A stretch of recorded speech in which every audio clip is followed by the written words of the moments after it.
Next, we'll go to the annual student achievement report. Thank you, Chair Johnson and trustees. Trustees, as we do every late fall, we're gathered here this evening to review one of several annual student achievement reports. This one is on our SAT. As Trustee Gaynor noted, this was presented most recently at the Performance Committee last month. This month. I'm not sure. I think it was November, actually. And so we will share the numbers. Trustees, I sent you an article early this morning, and I put a copy of it in your folder. I was hoping you could give that a look. We are here to think about the SAT. It is given to all 11th grade students in Michigan every spring. It is administered every April on a day that's designated by the National College Boards. And it is required in the state of Michigan for accountability.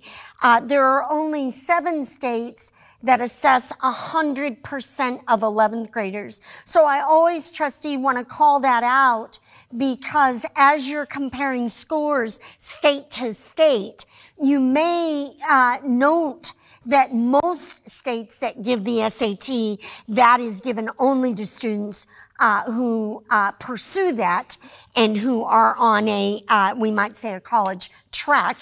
Their parents pay for it. We are one of 7 states, I'm very proud of Michigan for this, who give a free to everyone school day SAT. That is an equity measure to ensure that every child gets that opportunity.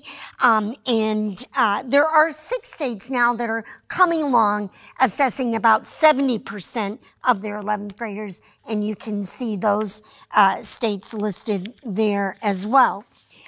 Just a little bit of context, and then we'll jump into the numbers. You know that in the history of public education in the United States, we've been busy for the first part of our public education achieving universal access and ensuring that we could get every child into accessing a quality education. Of course, this age is really about ensuring a widespread proficiency and excellence in achievement.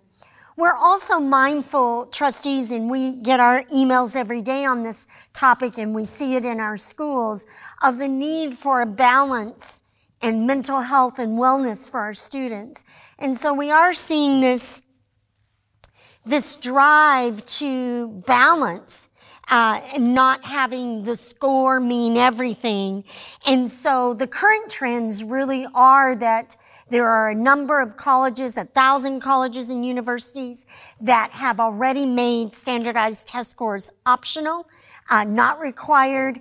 The shift is to evaluate students in areas other than their test score. And that saying is that a student is more than just a test score. The article that was just published yesterday by the New York Times is about the lawsuit in California, a coalition of students and advocacy groups and a largely Black and Hispanic California school district, Compton School District, filed suit against the University of California system on Tuesday, just yesterday, to stop it from using standardized test scores in its admission.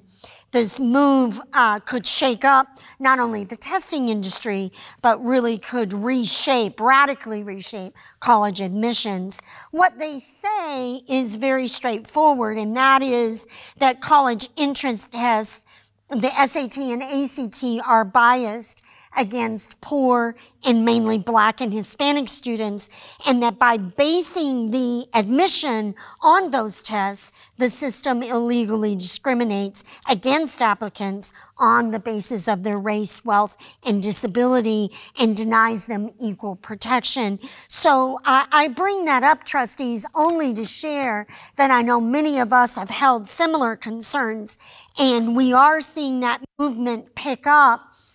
In addition to the 1,000 colleges and universities that are making it optional, and by the way, there's a wonderful piece in this lawsuit about the word optional, and we don't have time to go into all that tonight. But in addition, the University of Chicago just last year also went test optional. So this is happening at some very prestigious universities and colleges. So what they found, though, is that about 10% of applicants chose not to submit the standardized test scores, and they also had 24% more first-generation low-income students and 56% more rural students than they had apply and get admitted the year before. So I just raised that because I think that's a trend we'll want to keep an eye on just as we look at our SAT achievement. The advantages, however, are in Michigan that every child receives the SAT. We do prep in the classroom some. Our teachers in content areas are working on adjusting students to the format and the kinds of questions they can expect. We also have SAT coaches in every high school that work with students beyond the school day as well. And then as you have seen, trustees, in previous presentations, we are heavy users of Khan Academy. And I'll end up on that in just a little bit and ask Ms. Osinski and Mr. Cluley to put up some of that info I want you to see. But our goal is to ensure that all students feel prepared, and that particularly students from poverty, students of color, prospective and first-generation college attendees, this can be a door open. And every year we have students qualify for scholarships because of their SAT performance who would never have had hope of that kind of opportunity except that they're getting the SAT during the school day. For us, the SAT is exit data. We set it in our performance committee. It's lifetime data. SAT is a result of the child's entire learning experience throughout the system. Trustees, you probably recall, but we have just an overview of the scoring. You'll see that piece here, and you remember that the total is 16. It is 18 on either side.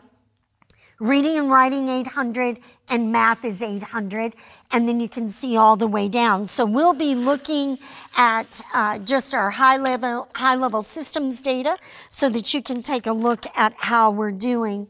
Here we see in the Ann Arbor Public Schools, we are stable over 4 years. Trustees who've been on the board and those in the community will recall that we had always been ACT in Michigan until 2016. We went to the SAT, and this is now our 4th year. We're showing stable and consistent achievement levels. We want them to go up, and there are endeavors underway. I'll share more on that also. Here we are as we look at the Ann Arbor Public Schools next to the state numbers.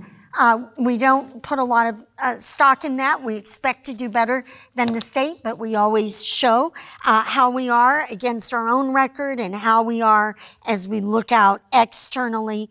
Here's the next lens. We'll look at these numbers in comparison to other school districts. Trustees, you're accustomed to this batching of districts. The first set of bars are county-wide compadres. You will see that the Ann Arbor Public Schools was above every other district in the county. I probably should say that again. The Ann Arbor Public Schools score was above every other district in the county. That has not been true every year, but it is this year.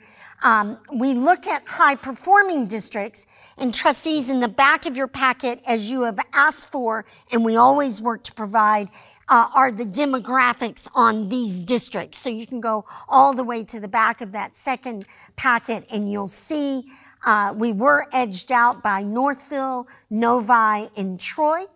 If you look at those demographics, you'll see that not only their rates of economic disadvantage and other rates are very, very different than ours. The final batch of districts are 4 districts that we look at.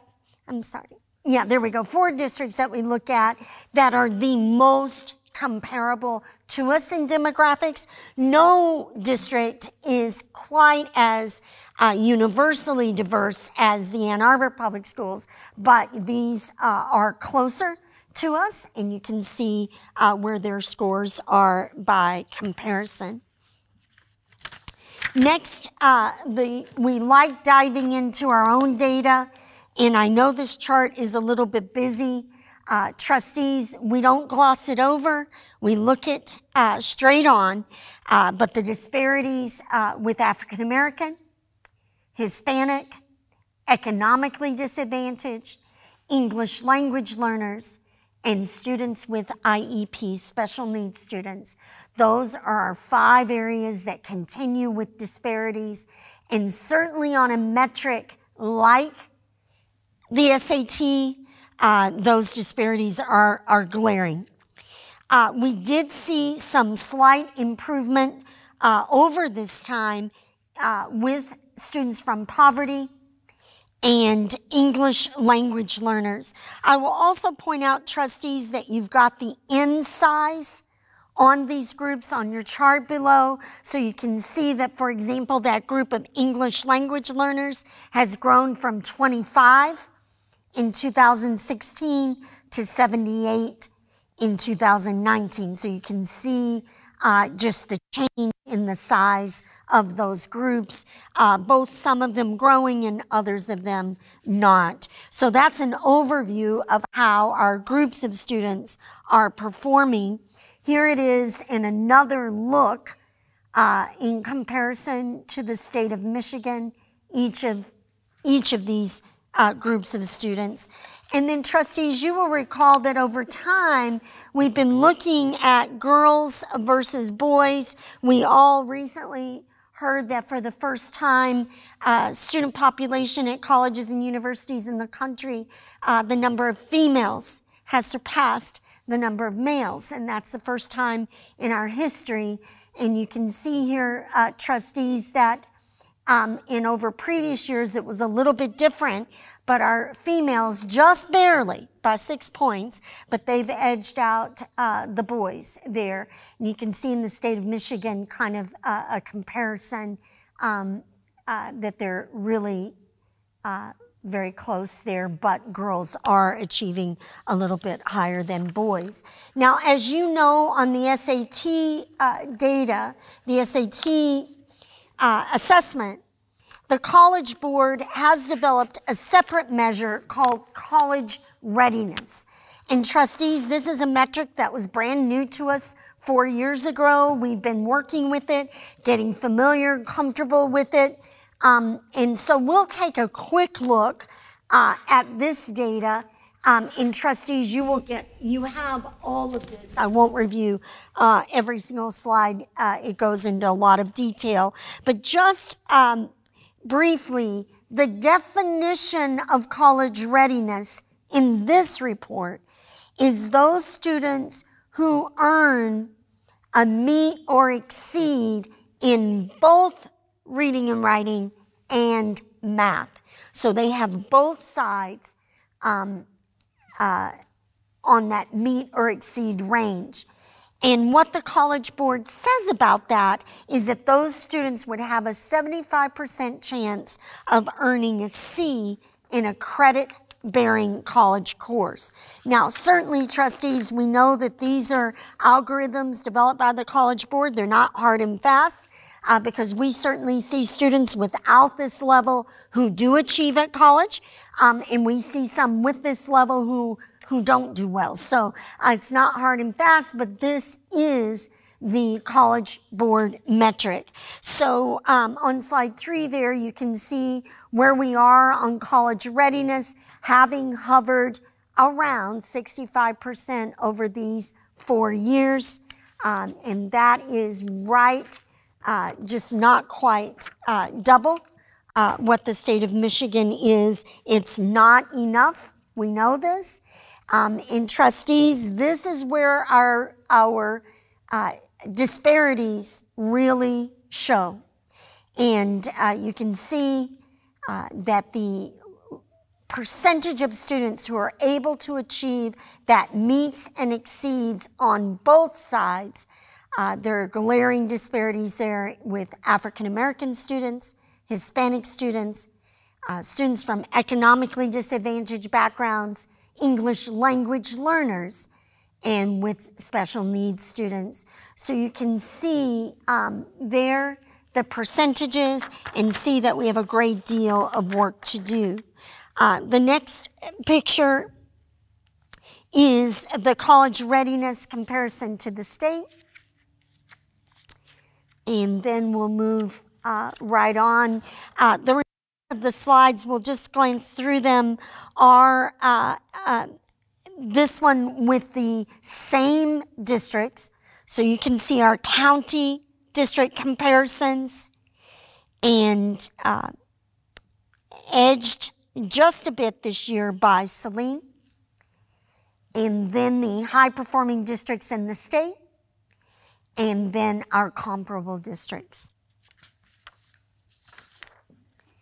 Here we are with girls, girls and boys on their levels of college readiness compared with the state of Michigan. I won't take time to go through all of these slides, but trustees, the next slide, slide 8, is reading and writing. Just want to make sure you know that.